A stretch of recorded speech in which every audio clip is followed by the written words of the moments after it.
So it should be 2 under each one. And it's 2 hours. Later. 2 hours. It should be 2 per each.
there, so after that, yeah, thanks. We're on the same page, Lydia, I promise. Yeah, so this is streaming. Yeah. And then I'll switch over to that one, which is your Yep, this is the webcam. They saw me. Yeah.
We do have a treat for you later on if you hang around. My name is Rahab Sawa. I'm a professor of physics here at Florissant Valley. I've been here 9 years. And this is part of a lot of our global education events that we've done throughout the years at Florissant Valley. Some people say Facebook is an evil thing because it takes a lot of people's time. I say it's a blessing for me because this was the way that I connected with these artists.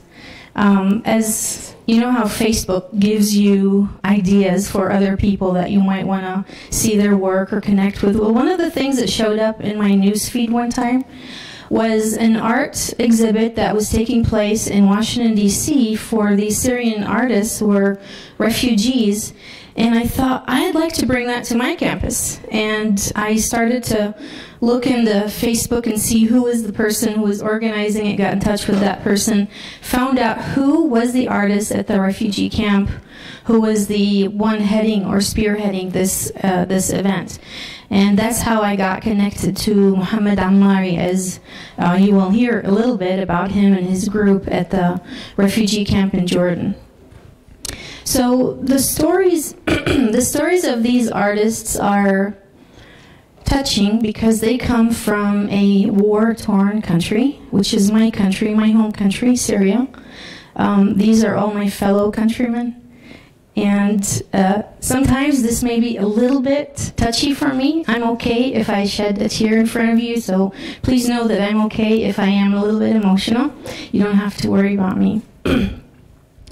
So these artists had to flee their war-torn country that started out with an internal conflict that eventually became basically involving countries that are regional, but also internationally so. So, you know, today we look at the Syria war.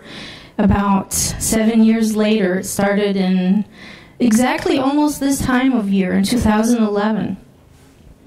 It started with a domestic dispute between people and the government, and of course regional forces started to get involved very soon after that.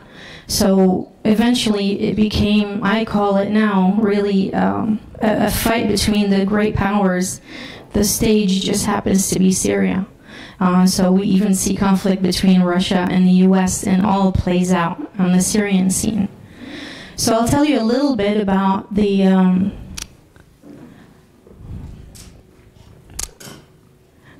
the geology of the region so that you're in the picture. I always believe in interdisciplinary approach to learning. So yes, you come to learn about art, but you also come to learn about geology. So Syria is in the part of the world that's referred to as the Middle East, or as my colleague Jen Medeiros would call it, as all historians would, obviously, Southwest Asia. So when people ask me where I'm from, I say I'm from Asia, because I am. I actually am Asian. I know I don't look Asian by U.S. standards, but I am from that same continent. So Syria sits exactly in the westwardmost parts of the southwestern region of the continent Asia. And it sits right on the Mediterranean Sea. It's bordered by Turkey in the north, Iraq in the east, and then we have Jordan in the south. And a little bit west and southwest are the countries of Lebanon and Israel/Palestine. So this part of the world has always been a place where trade routes have gone north-south, east-west. So that's where conflict has historically always been present, on and off, you know. Maybe a few decades of no conflict and a little bit more. So the conflict we see today, if we put it in its historic context, is nothing really new, given the strategic location between the continents of Europe and then Asia, and then, of course, this is Africa. Right at the crossroad where these continents meet. And, of course, in the old days, when people needed to travel by lands, they always had to go through Syria, crossing these continents. So the conflict in Syria has created a lot of refugees around the world. You've probably heard about some who've ended up in Europe, some who've even tried to cross the sea between Turkey and Europe and drowned even in the sea. The places that people have fled to have been either north to Turkey. There are about between 1.5 million and 2 million Syrian refugees in Turkey. They've also fled to Jordan, nearby Jordan in the south. They've fled to Lebanon. They've also come to Egypt. And then from these countries, they've spread all over the globe. We have Syrian refugees right here in St. Louis. The International Institute sponsored, actually, Syrian refugees via the U.S. government that actually settles refugees in the country ever since the establishment of this country, right? Actually, most of us, I would say maybe 99.9%, come from families that have come from elsewhere, right? And so refugees are no different than that. The refugees I'm going to talk about today and their artwork are exactly in the country of Jordan, and they're actually exactly right at that border point between Syria and Jordan in the south of Syria. And these people basically had to flee because their homes were destroyed in the conflict, and they had to go somewhere else to find a way to be able to sustain their lives. And so if we look a little bit more closely on that map, you see where the refugee camp is.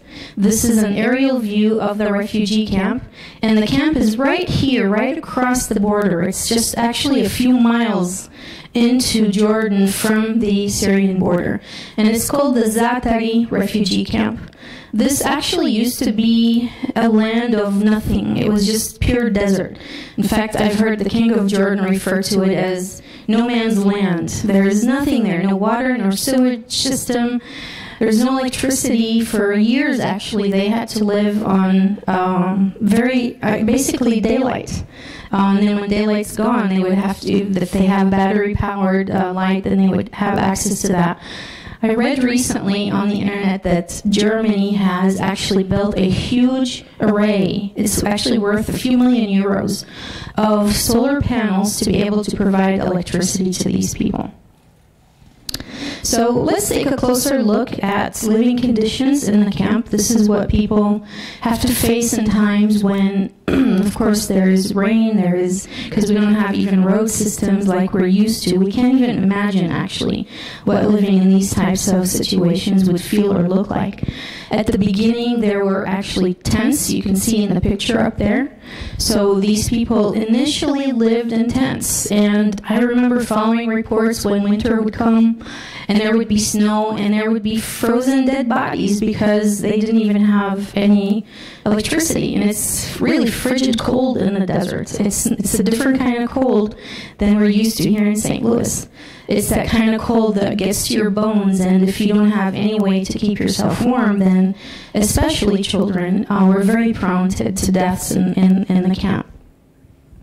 What I want you to know also is people who live in refugee camps are almost like prisoners, in the sense that they're not allowed to leave, go and come whenever they want. So they actually have to have a special permit to leave, explain why they're leaving, why is that necessary. So it's not open doors, come and go whenever you want. It's more restricted.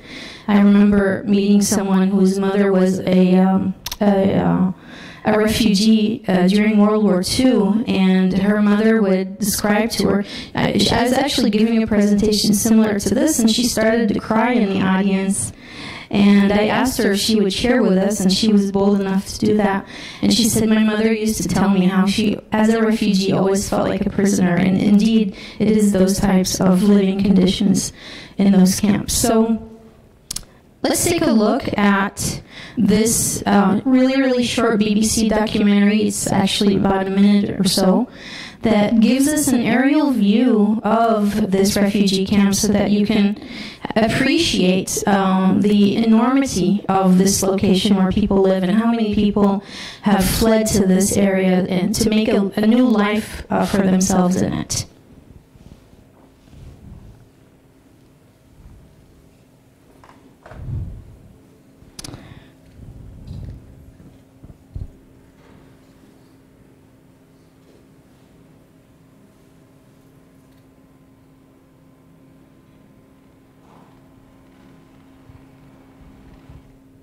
I'm supposed to have sound, and I don't have that on my computer, so if John, if you're here and you can hear me, I would appreciate your assistance.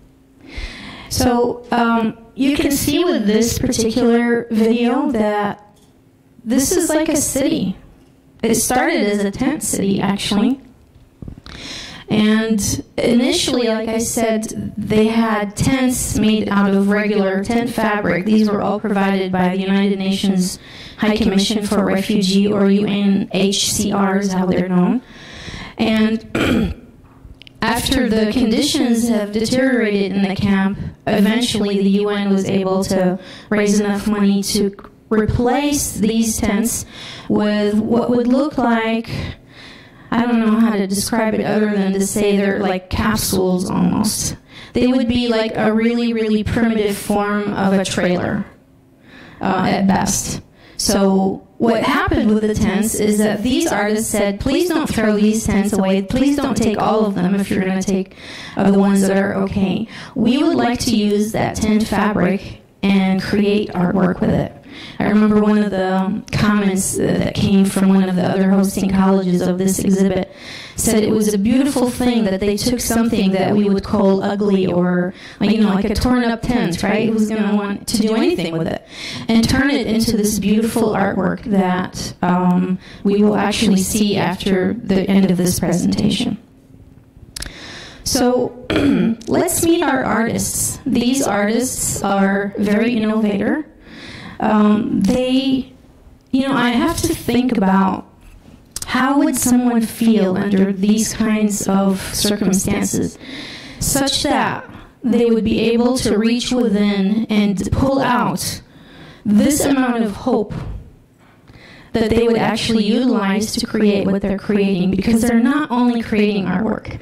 What we're going to see in the exhibit later on is the effects of what they actually have inside, but it's something more than just wanting to create artwork. It's really creating a will to live and the will to inspire others, especially the next generation. And so let's actually meet these artists. I've put together this collage of their photos, and I'll actually walk through each one of them individually. These are the main artists who actually started this group that is putting forth a lot of really beautiful work. Their artwork is traveling all over the globe, actually. So I saw one exhibit in Washington, D.C., but as we speak, there are other exhibits in other parts of the world. And they are actually sending their artwork as a messenger to carry their message across. And it's not just a message about their war-torn country and their hopes and aspirations. I think it's a message of how the human spirit can prevail in circumstances of adversity. And so let's actually talk about these artists. And so I'll begin with Tamer Jokhadar. He's actually standing in front of a painting, and if you can envision this painting being the wall of one of these trailer look-alike places that they live in, they've actually chosen to take this place that you saw from the aerial view that looks very dismal, right? All of the containers, or I call them containers because they look like containers, all the housing containers, they are very much alike. They look like boxes from the air. They've chosen to take their arts to the walls of these locations and actually change even the look of their camp. As you saw with that short video, the camp houses 83,000 people, so it's got about 30,000 of those units, so they have a long way to go, obviously, but they're very persistent, and they really want to turn this into something different. I envision one day in the future, if these people have to stay in this refugee camp longer, that it will probably become the largest outdoor art exhibit in the world. And it's thanks to their efforts and what they're doing at the refugee camp. They're changing the colors of people's lives, the colors that they have to gaze out every day. And rather than look and see these pale white walls against the stark, colors of the desert, they get to see these beautiful imageries that perhaps inspire more than just hope. Maybe it inspires something else that allow their spirit to break free and perform miraculous events that otherwise they wouldn't. So our next artist is Ahmed Al-Kafri. He's the one standing on the left. As you can see, he's standing in front of an art exhibit. I believe this one might have taken place inside Jordan. And these artists only make a living by their paintings being sold. Like Deb said, we've actually had a few of these paintings already sold from our exhibit. About a quarter of it is actually already sold. And the money goes directly to them and all to them. And so here's, seeing how one particular individual, this one is a doctor who lives in the U.S. He's from Syria, who was in Jordan and purchased this piece of artwork, as we can see him standing and posing with the artist himself. The third artist is the one in the middle. Actually, the other two are the ones we just mentioned earlier, and he's posing in between them, Mohamed Jokhadar. You can see some of the artwork in the background. It's very expressive, and you will get to experience that yourself when we go through the gallery later on, and you actually look at some of the artwork. Some of the artwork I'm showing here is not actually in the exhibit. As I said, there's a lot more that goes out to other parts of the world, and we get a glimpse of what they create. And obviously those that they paint right there on location will just stay there right on location. Here's another artist who has a love for calligraphy, so he creates beautiful artwork with his calligraphy. His name is Lia Saleh. And all of these artists are in their roughly, I would say, maybe late 20s to mid 30s, in that range. So they're rising artists, I would say. And at this point, they have really caught the attention of a lot of people around the world. And so they're definitely making their message heard in many, many places. Here's another one of our artists. He's actually a little shy, so it was really hard to find a photo of him. So that's the only photo I was able to find of him, but you can see some of his beautiful artwork as well. And this is set up in his own workshop where he's actually has his art supplies. And this is Yusuf as in Joseph in English. It's actually the same word, Yusuf Ashuli. And these artists actually come from different cities throughout Syria, so they're not all from the same place. And then this artist who's facing the camera is Mohamed Ammari. As you can see, another wall of one of these places that people live is getting painted as they gradually transform this camp from what looks like a camp to what will eventually end up being an art exhibit itself. So, as I said, this group has come together and they've actually formed a group that is known in Arabic, Fariq Tawq al-Yasamin, and Tawq means collar, and so they've actually transliterated their name to Collar Jasmine because, you know, to me, I wanted to keep the original name that they've used, and I know that we would say it's a jasmine collar in English, but I wanted to stay faithful to how they chose to name their group, and so they actually call it Collar Jasmine Arts, and so this is a studio that they've created. The studio is not a physical location per se, but it's a place in the mind and the heart that actually brings people to it. And guess who they bring to it?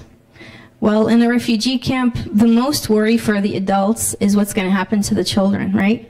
And with lack of even sewer system or running water and all of that, education would usually just come last. And so these artists took it on themselves to establish basically a series of workshops, art workshops, that they would actually work with these children to not just develop their talents. So here you can see Muhammad Ammari with his son. Then he wants to bring his son to art to plant new hope for his future. So he actually directs the group that's called Studio Collar Jasmine Art. And so let's actually see some of the statements that he relates to us, because this is their message. I'm only here to relate their message to you. I'm a messenger just like the art is, but the art is way more beautiful than I am. So what Muhammad Ammari says, art is a messenger, and it really is, because it moves emotions in ways that words cannot do that. And also, he says that he believes that art helps build the human being. And this is perhaps what is at the heart of their mission and their message when they put together workshops for the children to teach them art, that they want to help build those human beings, those individuals. In the midst of the harshest of living environment that they can be in, they can still offer their children something that they can aspire to in their life, and at least a world in their imagination that they can travel to and see anything that could possibly happen come actually into reality on paper. And usually when we have the courage and we dare envision what we want, that's the first step to getting there. And so I really love, you know, his words that he uses, where he says that this art basically helps us envision. It has to start with a thought.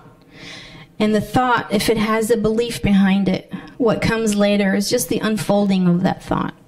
And it's beautiful what you see, what comes out of these children's work. Some of them are 8 and 10 years old. You would never think this is children's artwork. And so here's one of those workshops that they actually have for the children. What they do is, because they've become connected with a lot of places holding their exhibit, they actually do a workshop for the exhibit so they can create artwork for that exhibit that's upcoming in a few months, and getting all the kids excited and the artists. They actually have a lot of female artists who have joined hands. I'll show you some of their artwork later. We don't have those in our exhibit this year. And then here's some of the children's artwork. I look at them and it's hard for me to believe this is an 8 or 10-year-old who's drawing this beautiful art. It's so expressive, and it speaks of their spirit. It speaks of their hopes and their dreams. It speaks of how they see the world and how they feel in the world, which is really important. Children mostly feel, they don't think like we do, right? And that translates really, really well into this beautiful artwork of theirs. Here's another one by a young artist, and to them, there's hope. And of course, the hope is instilled by the adults who keep persisting. They keep insisting that there has to be hope. And that's the message that they keep relating to the children over and over in their workshops. So I love this photograph. I found this on one of their Facebook pages because, and actually it says that change your life with colors. That's exactly what it says on there. To me, it really speaks to their probably gigantic spirit. I feel dwarfed by these people's spirits. I feel that no matter how much I can appreciate what they're doing and feel with them, because it is my country too that's torn, I didn't have to endure these kinds of living environments and these circumstances. I don't understand how someone can pull this amount of hope, not just a sliver of hope, but enormous amounts of hope, and create the efforts that they're doing that's actually spreading as a wave around the world. Obviously, it came here to St. Louis Community College and many, many other places. So here's some of their workshops. As you can see, they're painting their country's heritage. This is part of the scene of what used to be the city of Palmyra in Syria that was blown to pieces by ISIS. These are Roman ruins that have stood the test of time for more than 2,000 years, that are no longer standing now. And they insist that the memory of these places will not go in vain. They'll paint them wherever they can, and they're actually creating beautiful scenery with this in the middle of the desert. So you can see how they, they're in the beginning of their project. I would say the beginning, because they have 30,000 units to go. And we'll get to see more of these. So here are some other ones where you see how they're painting along the walls, creating beautiful art. This is one of these living spaces, the walls that are just pale white. They're turning them into a living museum that is standing, under the sun.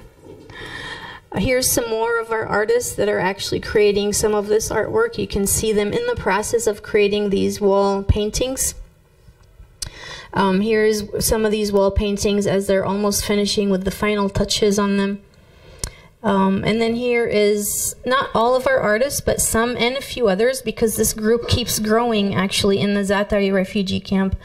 And I love this new word they've invented. It says Thawrat al-Fan, which means art revolution.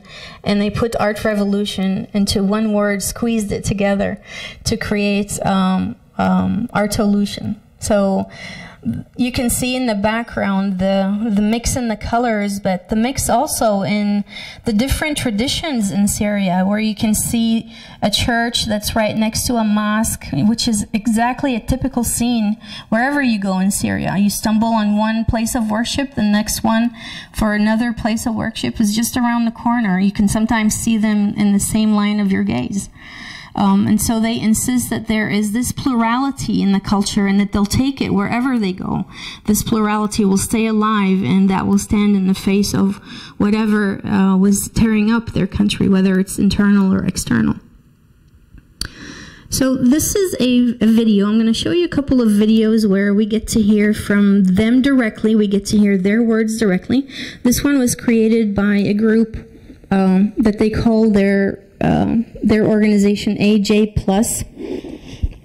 And AJ Plus actually is a group of people who just want to be able to bring news from different places around the world. It's like a group of youth, basically, and they bring up issues and topics that may not necessarily be highlighted in the media the same way. And so let's take a look at this video. It's mostly music, but eventually there's some of our artists speaking.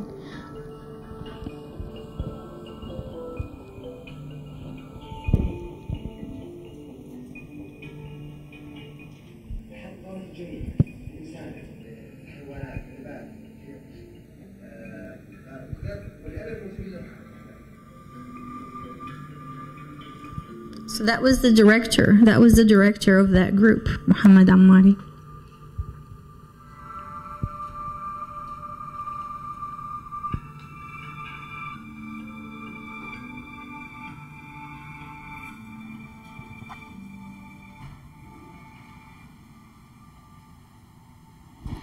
So in this next video that I'm going to show you, this was actually broadcast on a TV channel in the United Arab Emirates. It's called Al-Ghad, which means future looking, basically.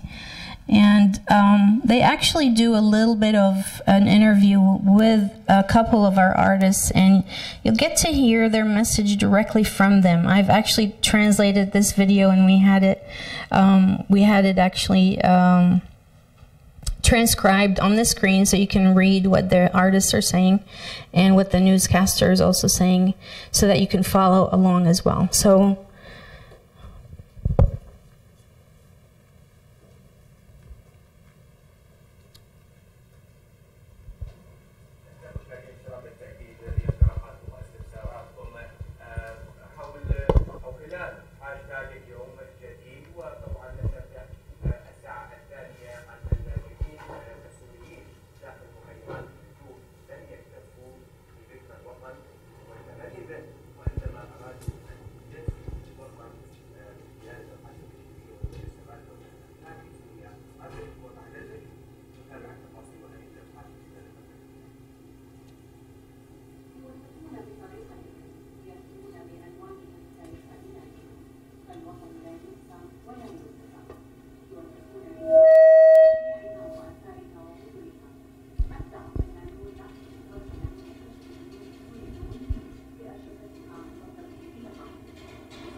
فلغة الفن والنحت تحديدا مترجمة ذاتها بذاتها.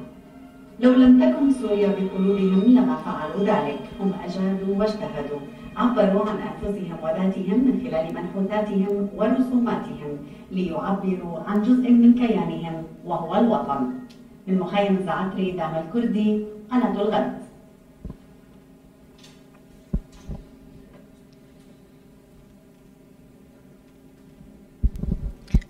So, as I said earlier, their paintings have gone around the world, and they actually produce hundreds of paintings.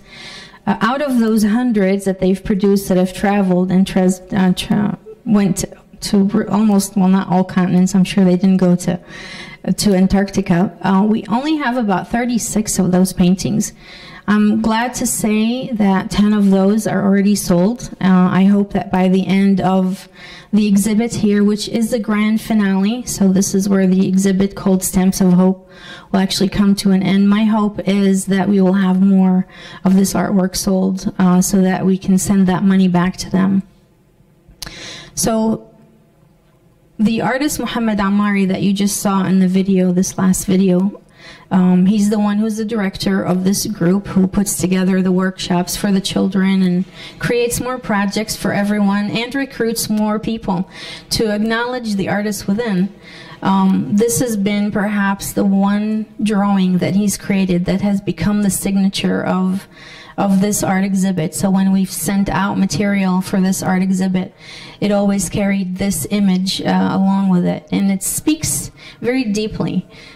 This image talks about the children, and you can see that sense of sadness that sweeps across children that makes us wonder, what can we do for them to create a better future for them? And so given the circumstances these artists live in, they have made the best to create actually wonderful opportunities for the children, given all the material they have at hand. By the way, all their material is, if they're painting on tent fabric. Initially, some of them had some of their art material that they've taken with them. You know, you take your most favorite belongings when you have to pick up and leave. To them, it's their art supplies that were their most favorite belongings.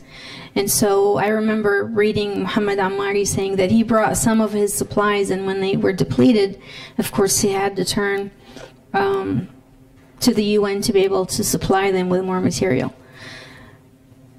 Here's one of those paintings that we actually have in our exhibit. These are all camera photographs. They're not scanned images, so they actually look better standing on the wall than they do up here on my screen. And this one is by Muhammad Khadar. Here's another one that's also in our exhibit by Imad Al-Kafri. You'll get to see that one also in a little bit. And then here's one of those that Diya Saleh has created, that's calligraphy, that we also have some of his work in our exhibit. And then here is what artist Yusuf Ashuli is painted, that's also in our art exhibit. All of these paintings are now in our art exhibit. I won't spoil it and show you all of them, but I'll show you perhaps the one that when I gave a presentation about a year ago at a national conference, I had some of these paintings in there, and we were about ready to launch our traveling art exhibit, Deb and I. And so this painting spoke to the audience so much that before I walked out of that presentation that day, this painting was sold. And so if you have your heart set on it, I'm sorry to tell you that's already belonged to someone else who's graciously let us have it for this entire year so that it can travel from place to place and allow people to experience this particular painting. I want to also say that if you choose to purchase any of our art today or before April 6th, all the proceeds go to the artist, 100% of them. I actually wire transfer the money directly to them, and I pay the fee for the transfer, so they get every dime out of that money because every dollar means something to them. A dollar goes a long ways in places like those. So please know that everything that you would choose to spend on this artwork, every dime is actually going directly to them to help not just sustain their lives and their families' lives, but they actually use some of that money to put together their art workshops for the children as well. So these are not donated, the workshops are not donated by the UN or anyone. They have to actually provide the material for them. I also want to say that this art exhibit was actually launched across the world in Jordan. That was in December 2016, and has made it across to us here in the U.S.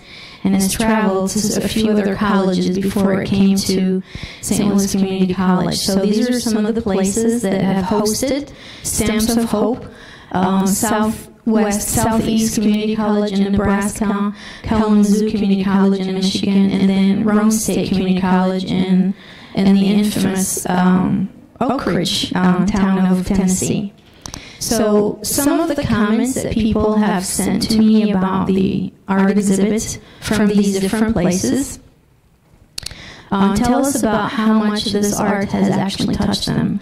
I like how they feel the symbolic effect of the tent fabric. When you walk into the exhibit, this will not look like a normal art exhibit you walk into where everything's framed. Those paintings that are actually painted on the tent fabric, it was Deb's great idea. If I can find Deb Jenkins, my colleague, she's my co-curator on this project.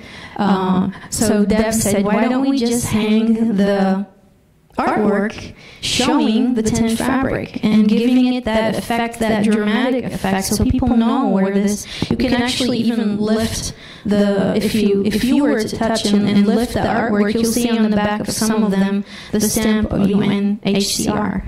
And so these were the actual tents they actually lived in before. And next year's Syrian art exhibit, I actually have a sponsor to take on this Syrian art exhibit that will live for years from here on. I just received these about 4 hours ago from the artist. I told them I wanted some artwork from our next basically art exhibit that we're going to have. We're going to add more artwork. There are about 30 to 40 more paintings that they will be sending me in the next few months. Some of it will actually include children's artwork, which we currently don't have in our current exhibit, and then also artwork by some of the Syrian women refugees who are in the camp. And so we'll have mixed gender and also across different ages in our next art exhibit that will continue to travel around the U.S., sponsored by the Midwest Institute for International and Intercultural Education. And so it'll actually go from that place and travel to different colleges around the country. And the plan is to keep it going for the next 5, 6, or more years, depending on how much we can keep replenishing the artwork every year. Here's some more of what's actually coming. These are, like, I guess, sneak previews, if you may. We will create a different Facebook page for the next art exhibit, so it won't be called Stamps of Hope. It'll have a different name, and basically we'll just keep it changing from year to year so that we replenish the artwork, but also the title would be different, and it'll keep traveling as a new exhibit every year from here on. So if you have information about the art, or if you're interested in purchasing the art, please contact my colleague Deb Jenkins. She's our gallery director. I want to especially thank Deb for her inspiration to turn this from just a one-time exhibit at St. Louis Community College into a traveling one. That was Deb's idea, and that was a fantastic idea because the artwork was exposed to more and more people around the country and communities around the country. I also want to thank Dean Nestor Chu. I did see her earlier, but I guess she had to go. Because she was an immense believer and supporter and promoter for this project. She really wanted to see this happen and hooked me up with Deb Jenkins, and the rest is history, as they say. And so I am deeply indebted for these people who have allowed, thank you, Janice, who have allowed for this travel exhibit to come into existence. I didn't know anything about art. I'm a physicist. I didn't know how to put together an art show. That's all Deb's work. I'm basically the one who brought the art, created the message, and started to spread the word. The rest is all Deb Jenkins' work. And so please help me give her a round of applause to thank her for her efforts.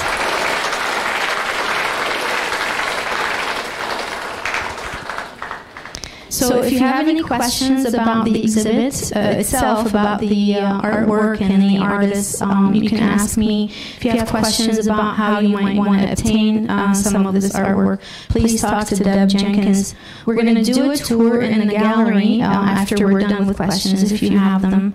And then when we're done with our gallery tour, we'll enjoy some Middle Eastern food from a local Middle Eastern restaurant right here in North County. One thing I want to tell you as you walk into the exhibit, first of all, there's a comments book. You can write your comments in it on your left-hand side. But the first thing you're going to see is a wall. And that's Deb's idea, is you have to go around this obstacle to kind of symbolize how these people live through obstacles every day. This is obviously a small obstacle that you have to walk around, but just experience what that would mean, you know, for someone who every step in their life is this gigantic obstacle, and they have to work around it to reach where they want to go. Thank you for your presence today and for your attention. You've been an enormous audience. I can see all of your eyes are really at the presentation. Thank you for being here.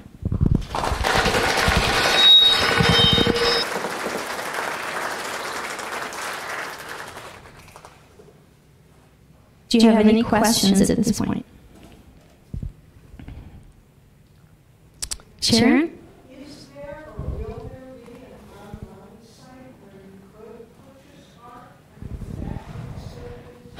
This is really difficult because remember how I told you these artists are, they're in a refugee camp. People in a refugee camp are not citizens of that country. They have no citizenship. They have no right to hardly anything. It was even difficult at the beginning to figure out how I'm going to get the money to them. I was initially going to go and travel there and give it to them, but it was not going to work out that easily. So it took some time. It took some effort. I had to find a different way besides Western Union because they would not do the delivery.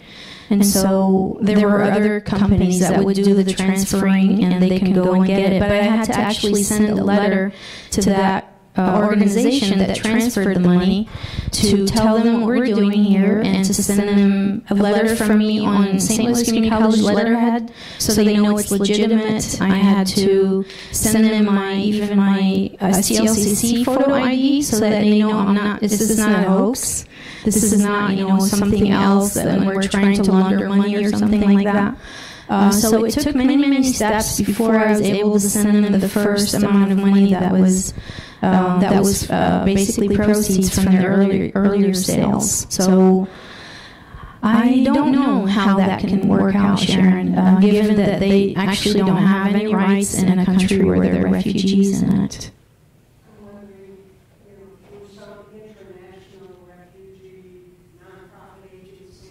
Yes. Mm-hmm. That's my hope too. But these laws are, they're set in place by governments. The U.S. government is one of them, and they're actually the biggest obstacle, to be honest with you. They're the ones I had to work around, and they're the ones who set the rules for everyone else around the world in terms of sending money back and forth. And so my hope is that they would leave this place and go back home one day and don't have to do that. And then their art will turn into a different kind of message. Other questions?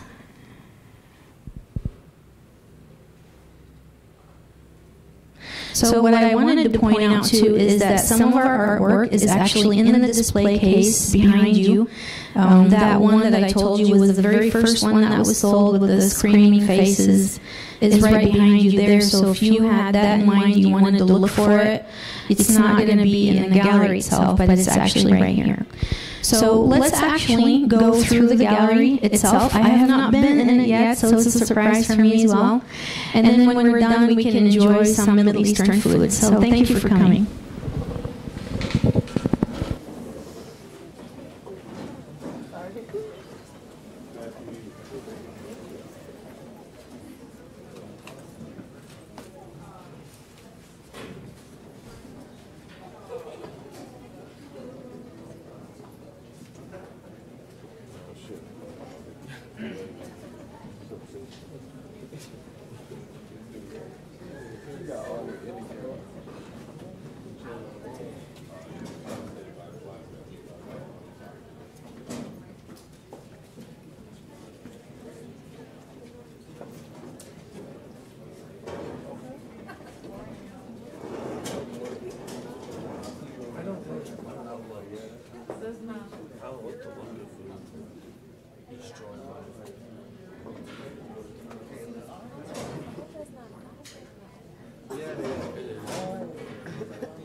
I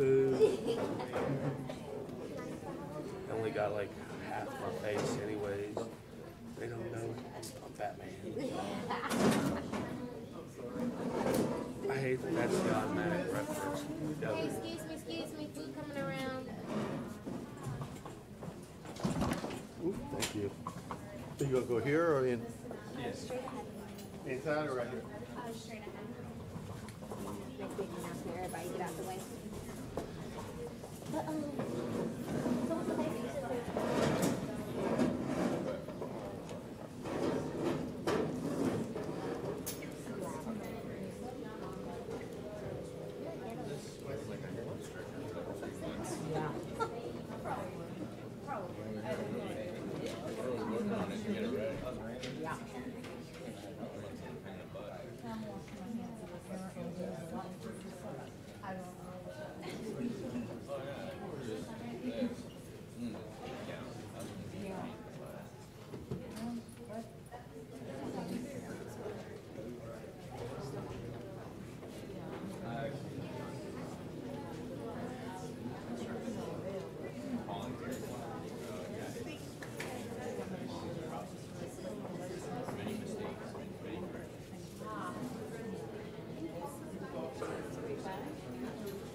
How you doing, Brandon? How you been? Good. Just fine. Oh, you got braces on? Oh, that's what they made out of. Oh, all right. I'm not You go to school already?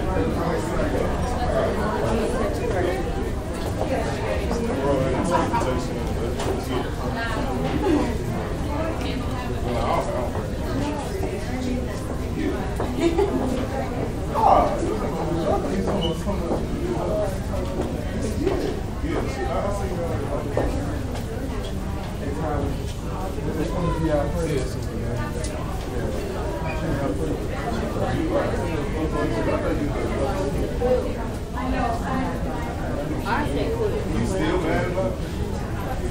Still mad?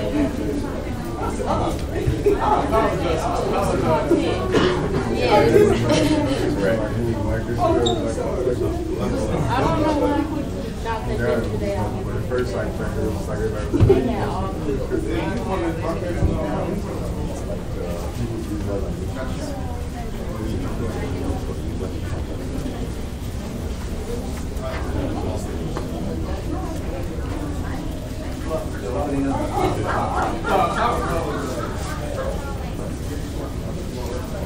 I don't know. They don't have prices on it? Yeah, they do. I don't know. I didn't know what you said. It's too crowded. Orange from 3 to 5.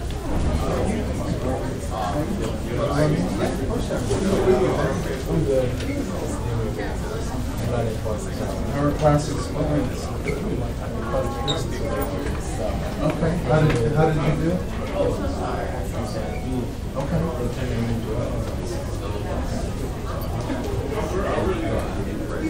I'm serious. I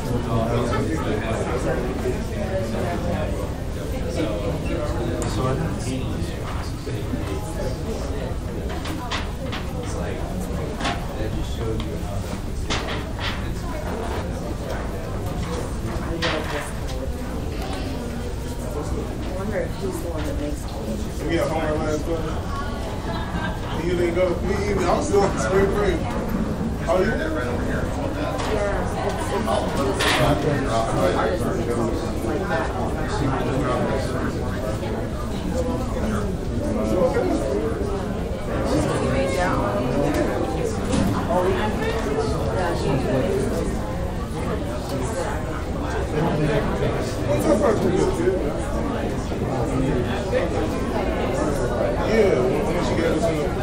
I don't know if they're. See, this one's probably sold off. That's the one. That's the one. I don't think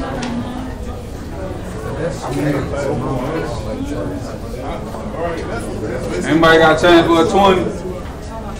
Anybody got change for $20?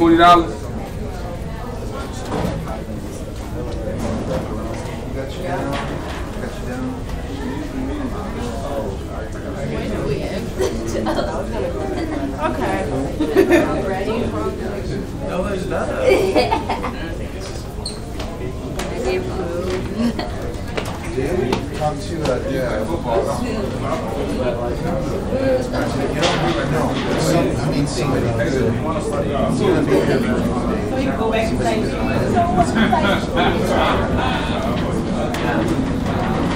I've been since they were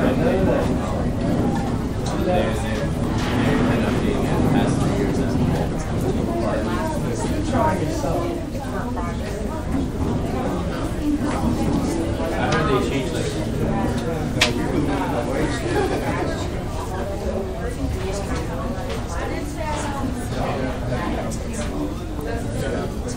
yeah. Especially when you go to our department.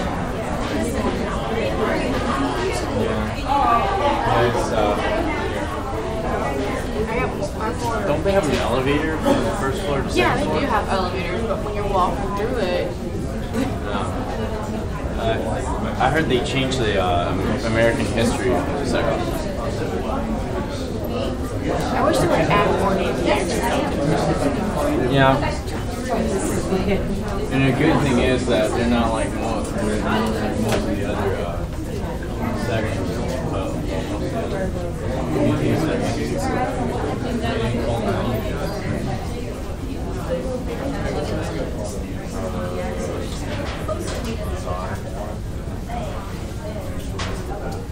It's here. That's fine. Well, that's that.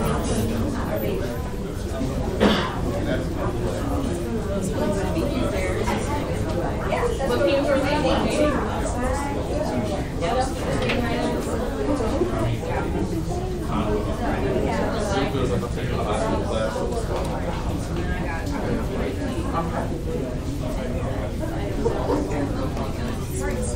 It's not like seafood. Great.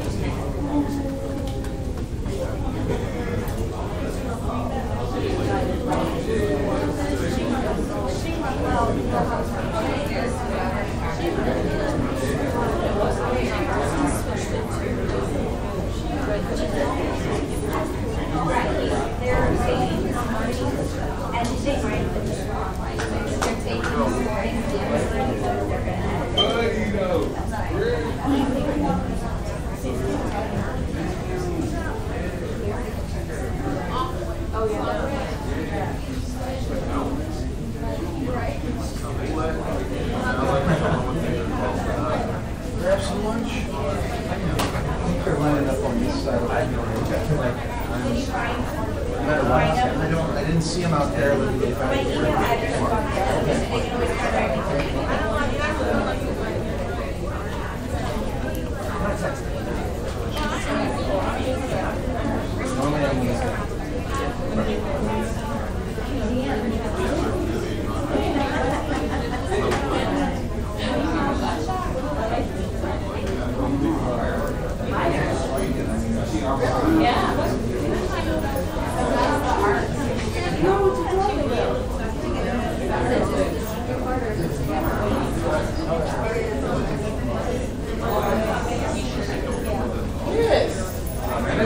That's tight. That's nice and detailed.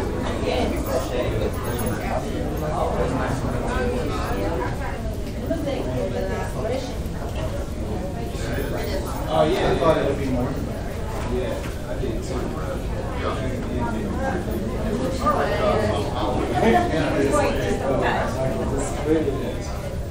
This one is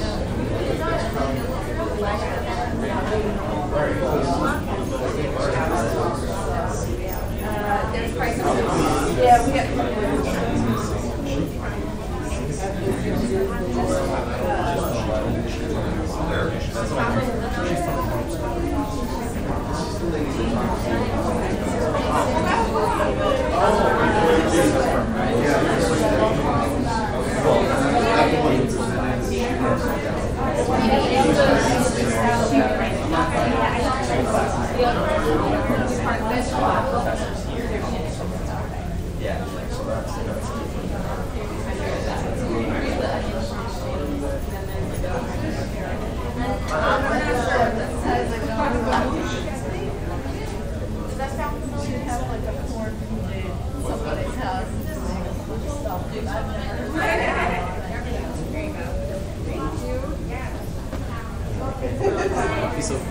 Not next to the table, but next to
Some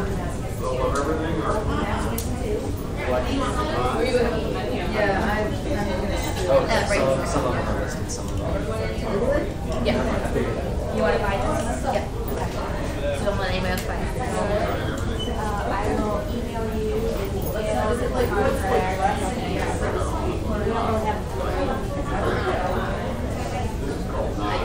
You just have to go to write the check to. Okay. And I told Rahab to add in wire transfer.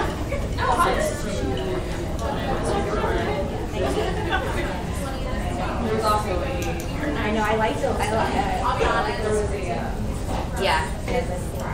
Yeah. So, and it's the same artist. Well, and I like,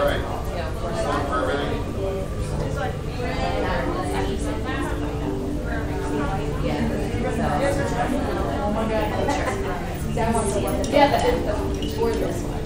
Yeah. I love his.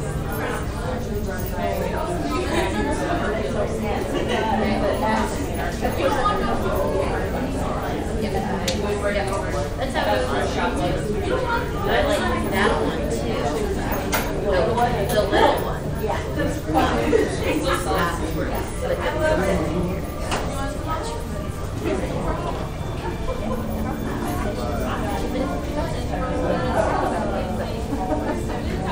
Yeah, and they just changed.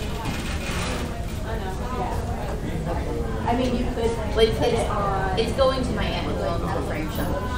So I'm sure she'll frame it or mount it. Because you can frame it, load it with other things. And I like that. This one actually has themes and text on the back. I would have if I could have hung from the ceiling. I just didn't have the resources that I could have hung.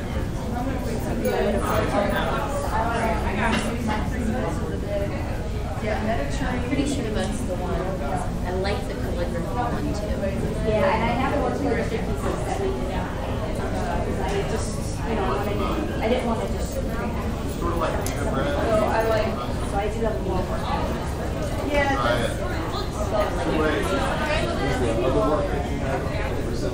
Yep, everything is up for sale. I have more calligraphy pieces than we have one piece that came back and the frame was damaged. We have one piece that's not framed. But the frame pieces come with the frame and all of that. Because I'm hanging up like I'm gonna run, but email me. I really and I'll give it all. You said this one has the text on it? This one does have text on the back. See, it has the theme from the tent, but then this one also has text on the back.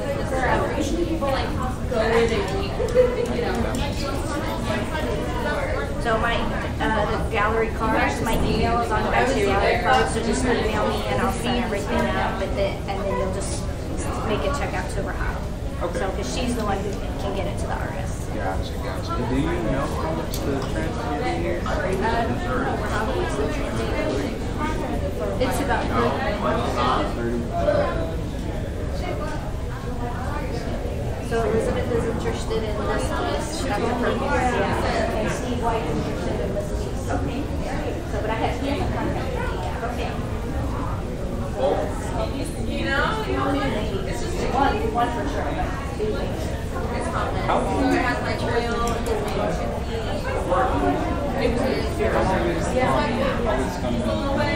This is up until April 6th. Whatever the Friday is that week. I think it's the 6th. So, yeah, I'll be here tonight, so I can do that. I just got kind of trapped. Because there's just a crowd.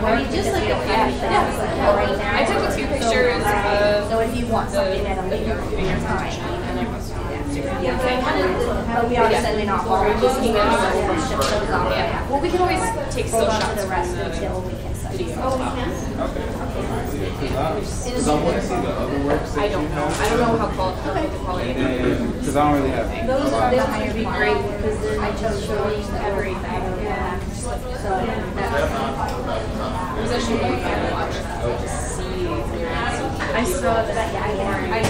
Because I couldn't get it. I just put stencil emails in the back and we can now some of the calligraphy pieces that are back there are because I thought if I'm going to try to just so I'll just watch it. There's your and that's what I did. Yeah, I wanted to share that link on Twitter.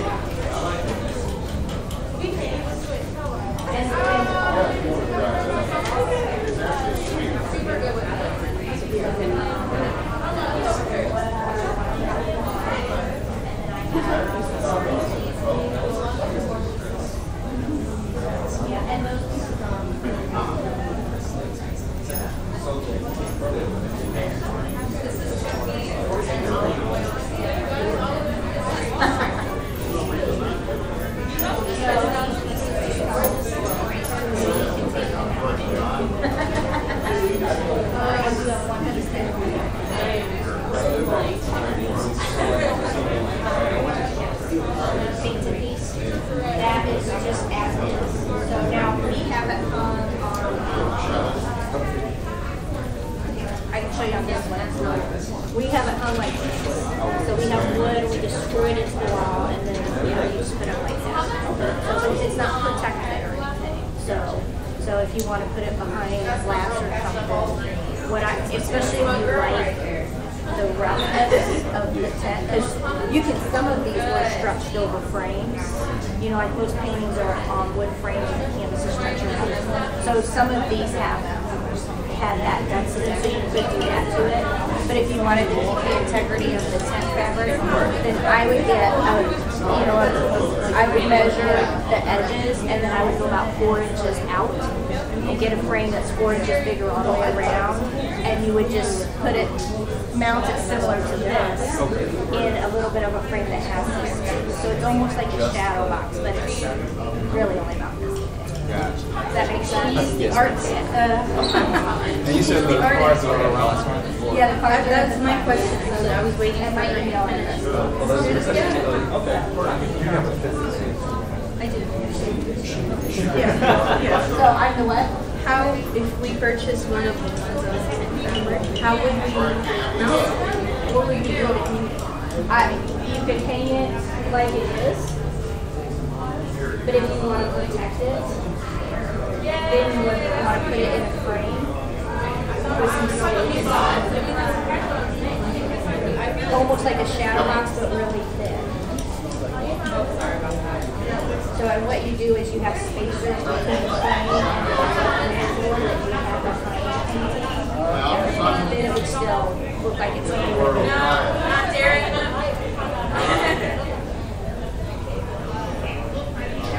Does that help? Does that help? That was actually my question. Oh, I was interpreting it as because he was like, what do you do? That was my question. And since you work here, I'd be happy to help you buy it, and I would be happy to put it in the frame. I mean, my team would be happy to actually where to buy it from. All I can say is you guys on 3 sides right now. So even so I really wanted to finish that.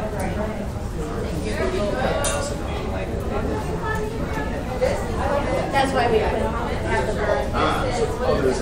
Yeah, so this is. Or with the double leg. So you can mount it that way, but if you want to protect it, then I would. Right. But that piece is actually so. Which one are you frozen? Yeah. I like that one. Yeah. What color? Red, black, or blue? Red. It's right side.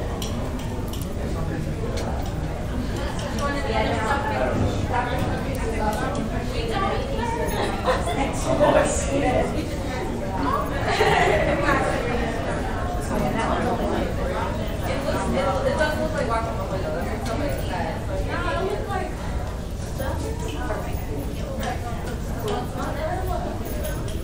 So I'm gonna grab some food and then go back to the house.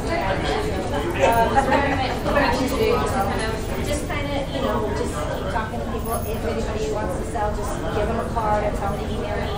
And yeah, just kind of around people to see what's up. But if you've heard comments, write them down in the book and post them if there's a chat function. I didn't want to like stop the feed there. So, yeah. Everyone walked over here. Yeah, it's gonna so I turned on YouTube and I saw people. Oh, good. Well, and even though it's live now, they'll be able to whatever they want. Yeah, Aaron said he'll take some from the prison. Yeah, he said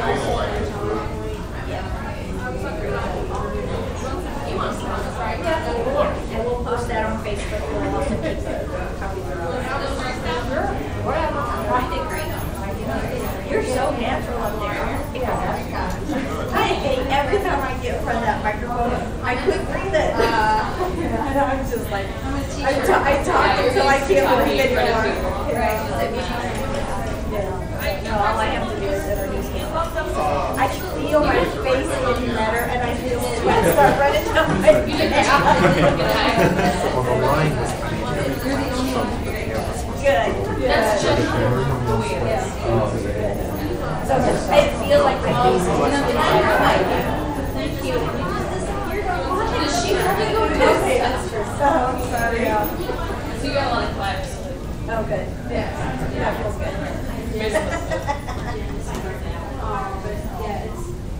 Two of you. It's fine. This is not. This is probably my favorite. Yeah. This is sugar. And this is arguably it works so much more. Yeah, that was the one that was Florida Ceiling Vinyl. Did you see that show? Oh, it was Florida Ceiling Vinyl. Yeah. This whole floor. There was vinyl on the floor. Did you give some food? I have, yeah. So it's still like, yeah, but you can look up. It's a lot shorter. Every single thing.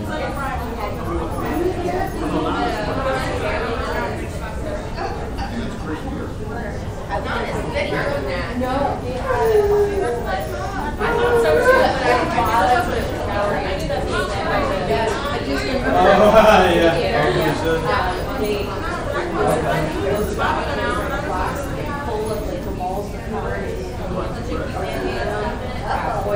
and it was like walking through those flowers on the face. It's like this is what the world is going to look like.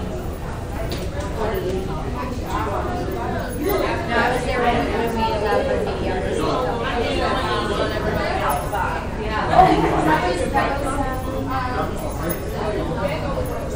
Yes. When that area down the stairs was walking for peace. I didn't have to clean it up, but somebody did.